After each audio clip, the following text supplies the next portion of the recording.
were being disrupted. Presidential candidates Robert Chagulanyi, Mugisha Muntu and Patrick Amuriat spoke and insisted that voters should not leave the polling stations quickly to guard against rigging.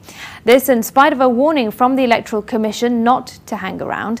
The candidates have agreed to use their networks to protect their votes.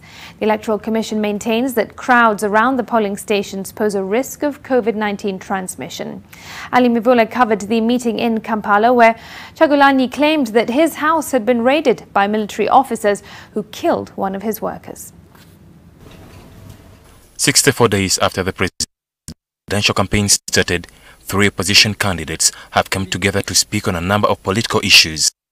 The campaign period ends today. The candidates have asked voters to turn up in large numbers on the 14th of January. Casting a vote by itself is an expression of your desire to have a leader elected to lead you for the next 5 years. But the higher the numbers of the Ugandan people who come out and vote, the higher the possibility of putting off peaceful change for the first time through an electoral process. Please communicate this message to everybody you know and help those that cannot carry themselves to the polling station, the old and the weak and the ill. The Electoral Commission recently announced a number of security measures during the elections, among them a ban on using cameras at polling stations and another on voters from remaining in the area after they cast their ballot. The opposition candidates say this is an illegality.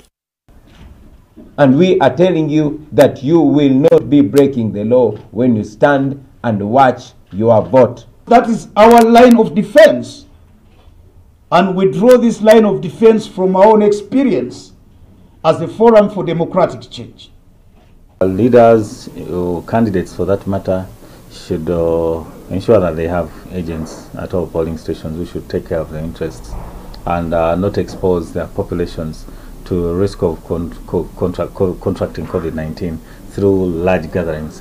The candidates accused the Commission of concealing the serial numbers of some ballot papers, which they suspect might affect the outcome of the elections. The EC's acting spokesperson Paul Bukenya, however, says the candidates were availed with all the necessary documents. We have received files, part of which they needed to be within the packing list that specifies serial numbers. Those serial numbers specific to the polling stations where the ballots go. We have not received that yet. In the meeting that we seek to have with the Electoral Commission, we hope by that time they will have rectified that anomaly. It is something that we intend to keep pushing.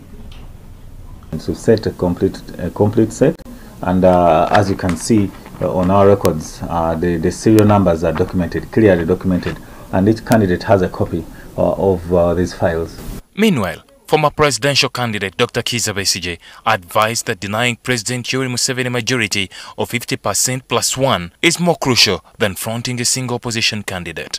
If Mr. Museveni failed to win 50%, it means immediately all these would rally behind whoever has the highest vote and into a second round. It has been our call for we, the leaders, and for the people of Uganda to unite. We are convinced that the people of Uganda are going to be united.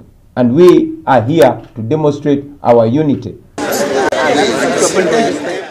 About 18.1 million eligible voters are expected to cast their vote. 11 candidates are running for president.